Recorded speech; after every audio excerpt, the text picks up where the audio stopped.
Still chapter 11. আহ না sir, এটা Math প্রথম chapter. শুনেছিলাম ম্যালেরিয়াল প্যারাসাইটে, মনে পড়ে?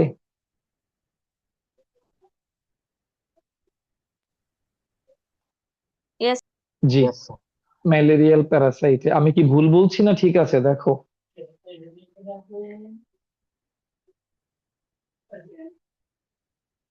ঠিক বলছি তো না? ওকে স্যার, আসো তাহলে। অল্টারনেশন অফ জেনারেশন হচ্ছে তুমি যখন একটা লাইফ সাইকেল ড্র করবা। আমি স্ক্রিনে জাস্ট ড্র করে একটা রাফ আইডিয়া দিচ্ছি। মনে করো একটা লাইফ সাইকেল ড্র করলা। অবশ্যই এই লাইফ সাইকেলের কয়টা স্টেজ থাকবে? দুইটা স্টেজ থাকবে।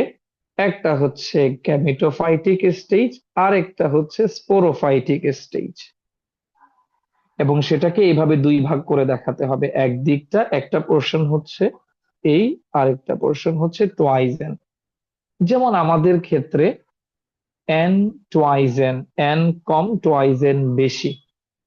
টেরিস প্ল্যান্টের ক্ষেত্রেও তা এন কম টোয়াইজেন, মানে ম্যাক্সিমাম লাইফটাই হচ্ছে টোয়াইজেন। এখন হেটেরোমরফিক, এই যে একটু আগে একটা টার্ম দেখলা তোমরা, হেটেরোমরফিক, এই যে দেখা যাচ্ছে স্ক্রিনে, দেখো একদম ফার্স্ট লাইনটা লাইফ সাইকেলের পাশে বলা হয়েছে হেটেরোমরফিক। হেটেরো মানে সেম না different? different. different. Exactly different. আর মরফিক কথাটা আসছে মরফোলজিক্যাল থেকে। তো চলো, তুমি যখন কোনো একটা লাইফ সাইকেল ড্র করবা, আগে অল্টারনেশন অফ জেনারেশনের ডেফিনিশনটা বলি। একটা লাইফ সাইকেলে গ্যামেটোফাইটিক জেনারেশন আর স্পোরোফাইটিক জেনারেশনের একটা কি হবে, অল্টারনেটলি সে রোটেট করবে। অল্টারনেটলি মানে একবার গ্যামেটোফাইট, একবার স্পোরোফাইট, আবার গ্যামেটোফাইট, আবার স্পোরোফাইট। এই যে অল্টারনেট রোটেশন, এটাকেই বলে অল্টারনেশন অফ। কারণ যতবার সে রোটেট করবে, একটা একটা করে নতুন জেনারেশন আসবে না, নতুন অফস্প্রিং আসবে না, কি বলো? Yes, sir. Yes Yes. Sir, ওখান থেকে আসছে জেনারেশন, অল্টারনেশন অফ জেনারেশন। তাহলে প্রথমে দেখো লাইনটা পড়ি। In the life cycle when gametophytic generation alternately follows the sporophytic generation is known as alternation of generation. In the life cycle of Pteris fern, in the life cycle of Pteris fern, alternation of generation is clearly evident. খুব সুস্পষ্টভাবে এটা দেখা যাচ্ছে, প্রমাণ পাওয়া যাচ্ছে যে এটা এখানে ক্লিয়ার অল্টারনেশন অফ জেনারেশন আছে। তাহলে দেখো, আমরা স্পোরোফাইটিক জেনারেশনকে ডেসক্রাইব করলাম, পড়ো। গ্যামেটোফাইটিক জেনারেশনে পড়ো। পড়ার পরে তারপর আমরা ডায়াগ্রামে যাব।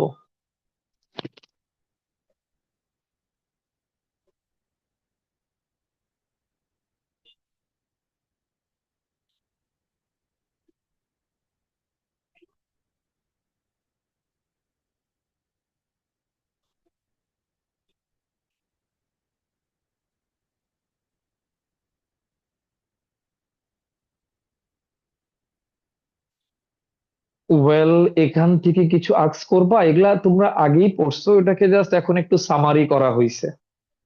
এটাকে সামারি করা হয়েছে কারণ তুমি যখন এই টপিকটা, এটা ডি তে আসবে, অল্টারনেশন অফ জেনারেশন, এটা ডি তে আসবে। তো ডি তে যখন আসবে, তোমার প্রথম কাজ হচ্ছে এই ডায়াগ্রামটা ড্র করা। এই যে এটা, যেটা স্ক্রিনে দেখতে পাচ্ছ, এই ডায়াগ্রামটা স্যার ড্র করা।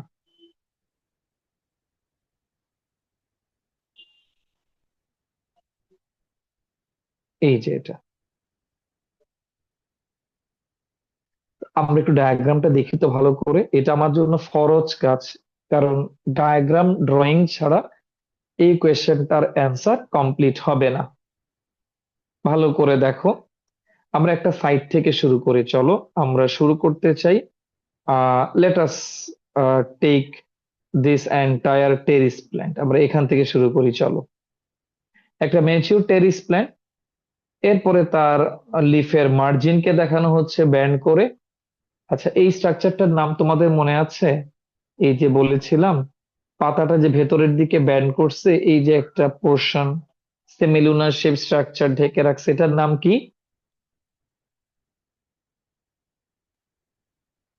ফলস ইন্ডুইসিয়াম।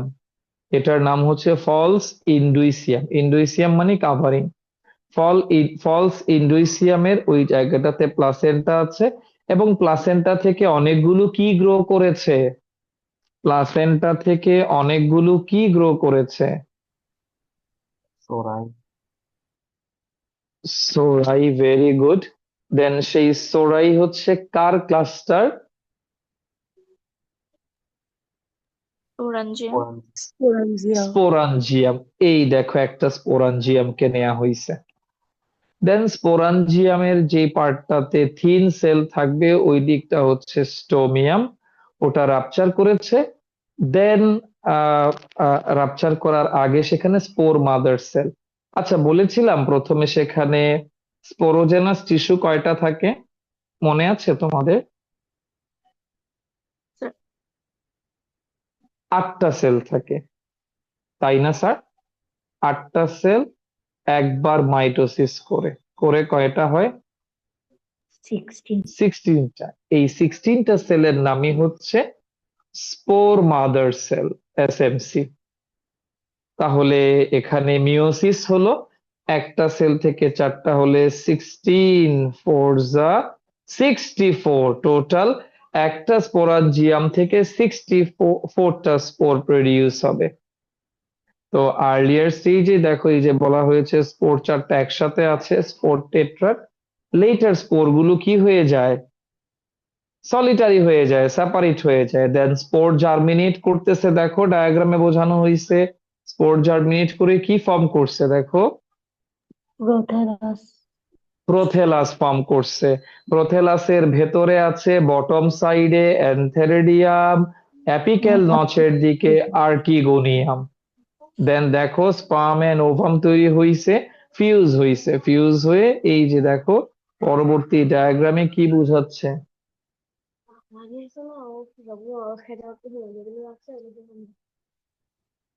ওকে স্যার, এইখানে দেখো ফিউজ করে জাইগোট ফর্ম করছে। এবার এই জাইগোটের মধ্যে কোন সেল ডিভিশন হচ্ছে? Simple, mitosis. মাইটোসিস হয়ে দেখো এই যে প্রোথেলাস থেকে একটা প্ল্যান্ট আস্তে আস্তে গ্রো করতেছে।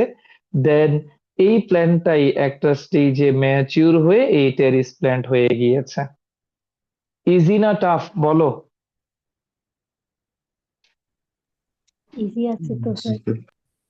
ইজি আছে স্যার, ওই যে সিকোয়েন্সটা বুঝে গেলেই ইজি আছে। এখন তোমাকে, জি বলো, কারো কি কোনো কোয়েশ্চেন আছে? বলো স্যার রাজিন, প্রোথেলাসটা বলো। কি হয়ে যায়? হ্যাঁ, প্রোথেলাস থেকে আহ একটা টেরিস প্ল্যান্ট গ্রো করবে, দেন প্রোথেলাসটা আস্তে আস্তে ডিসইন্টিগ্রেট করবে, এটা নষ্ট হয়ে যাবে। কারণ বাই দিস টাইম তো যেটা প্ল্যান, নতুন প্ল্যান, সেই নতুন প্ল্যান্টটার কি গ্রো করে ফেলবে? এই দেখো নতুন প্ল্যান্টটার কি গ্রো করতেছে নিচের দিক থেকে?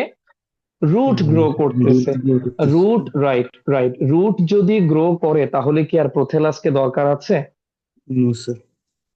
রাইট।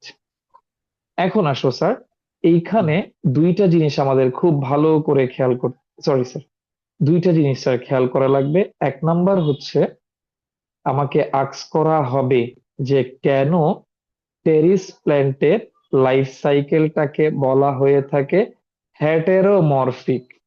লাস্টের দুইটা লাইন পড়ো, এই যে লাইফ সাইকেলের পরে পড়ো স্যার, একদম টপ থেকে পড়ো স্ক্রিনে।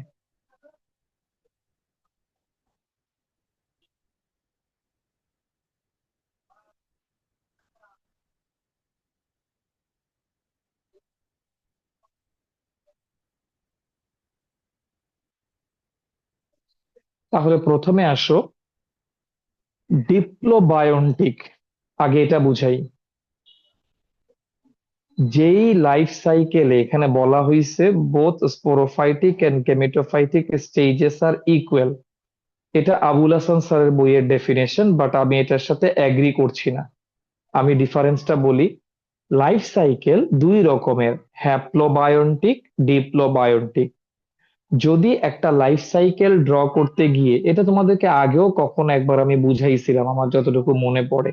মনে করো তুমি একটা লাইফ সাইকেল ডেসক্রাইব করতেছো, এই লাইফ সাইকেলে দেখো স্যার, খুব সামান্য একটু অংশ জুড়ে আছে টয়েজের, আর পুরোটা হচ্ছে N, rest of the part হচ্ছে হ্যাপ্লয়েড মানে গ্যামিটোফাইট, আর টয়েজেন মানে ডিপ্লয়েড বা স্পোরোফাইট।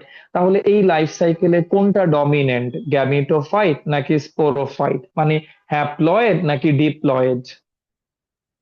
হ্যাপ্লয়েড। তাহলে তুমি এই লাইফ সাইকেলকে বলবা হ্যাপ্লোবায়োন্টিক, যেহেতু হ্যাপ্লয়েড প্রমিনেন্ট, হ্যাপ্লয়েড ডমিনেন্ট। আর যদি এমন হয় আমরা দেখতে পাচ্ছি টয়েজ এন বেশি এন কম, তাহলে কি বলবা? ডিপ্লোবায়োন্টিক। ডিপ্লোবায়োন্টিক, এটাই স্যার ডেফিনিশন। কি লিখে স্যার বইগুলা! তাহলে দেখো স্যার, এখানে মোটেই ইকুয়াল না। ইকুয়াল কেমনে স্যার? ইকুয়াল কিভাবে হয়?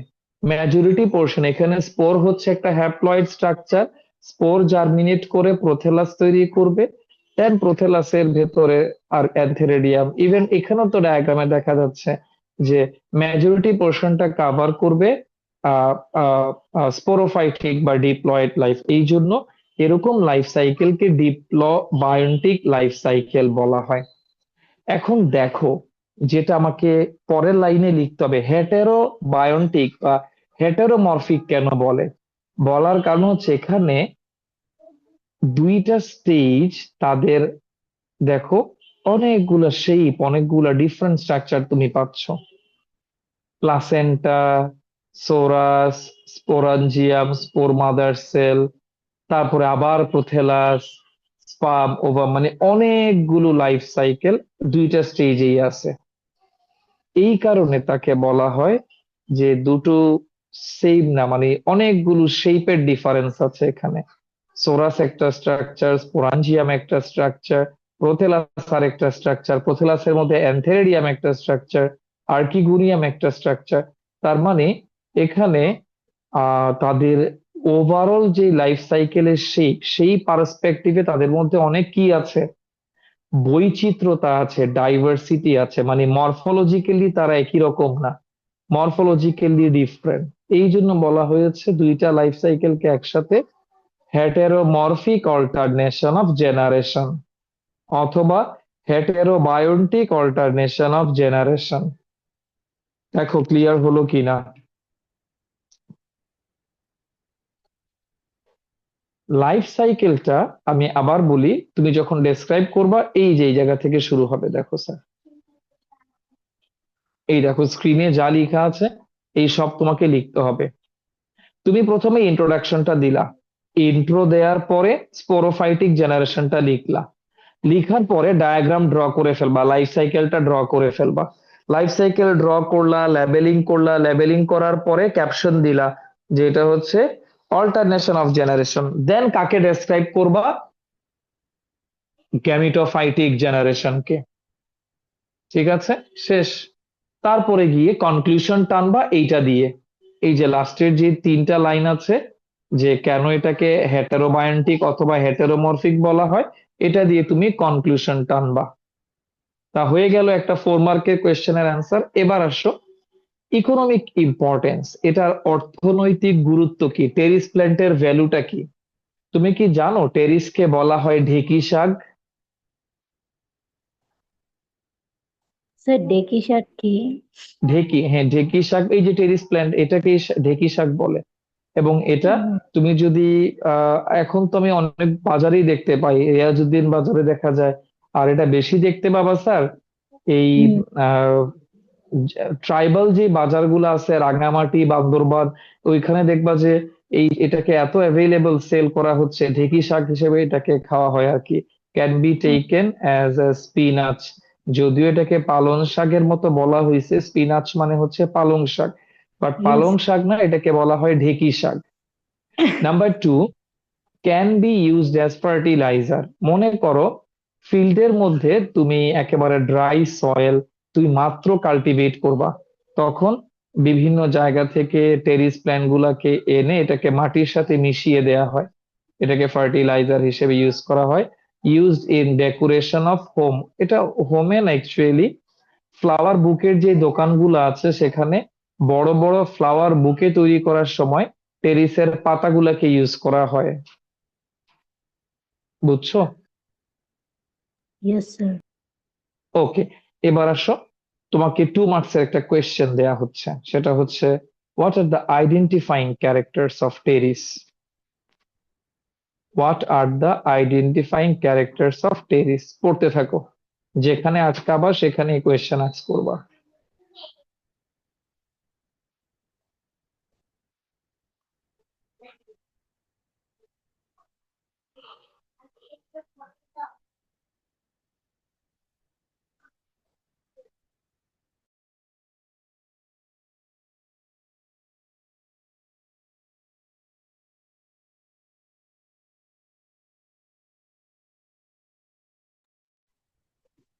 তাহলে দেখো, এই যে ফিচার গুলো, এখানে তুমি যে ফিচার গুলো দেখতে পাচ্ছ, টোটাল 9টা ফিচার।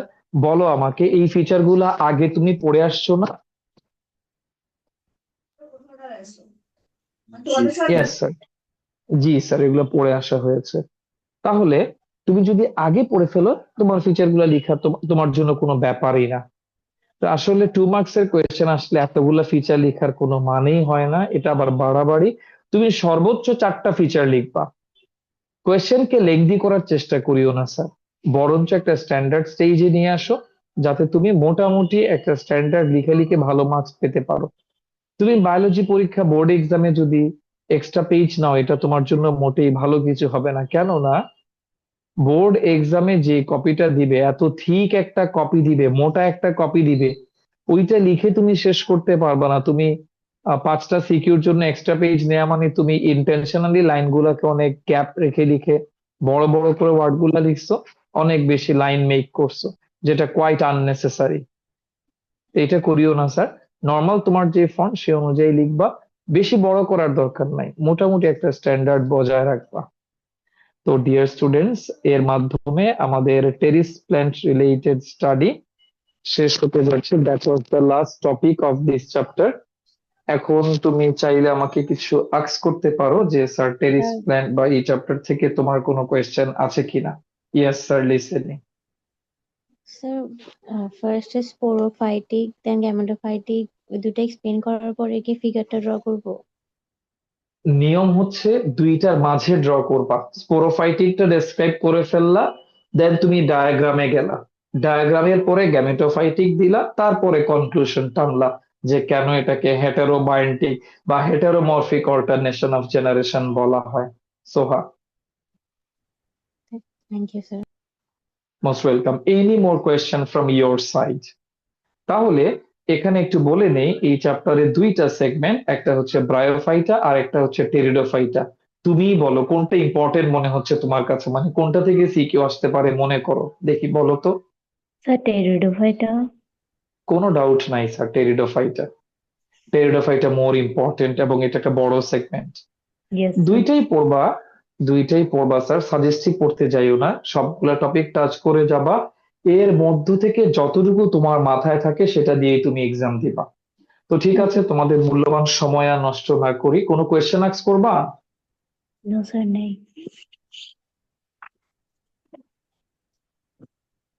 No, sir. অন্যদেরও কোয়েশ্চেন নেই? তো ঠিক আছে, তাহলে আমি বিদায় নিয়ে নিচ্ছি। রাদীপ বলো। স্যার হেটারোবায়োন্টিকটা একটু মানে বুঝে দিন। আচ্ছা, হেটেরো মানে ডিফারেন্ট, বায়োন্টিক মানে এখানে লাইফ বায়ো মানে লাইফ, মানে ডিফারেন্ট লাইফ সাইকেল। কোন দিক থেকে ডিফারেন্ট? মরফোলজিক্যালি ডিফারেন্ট, একটা অনেক বড় জায়গা নিচ্ছে আর একটা অনেক কম জায়গা নিচ্ছে। প্লাস মরফোলজিক্যালি অনেকগুলা শেপ দেখতে পাচ্ছি, একবার প্রোথেলাস, আবার আর্কিগোনিয়াম, এনথেরিডিয়াম, নিচে আবার প্রোথেলাস জার্মিনেট করে স্পোরোফাইট। তার মানে মরফোলজিক্যালি অনেক ডাইভার্সিটি আছে, সেই জন্য হেটেরোবায়োন্টিক বলা যাবে, অথবা হেটেরোমরফিকও বলা যাবে। Radip, thank you. Most welcome. Any more question?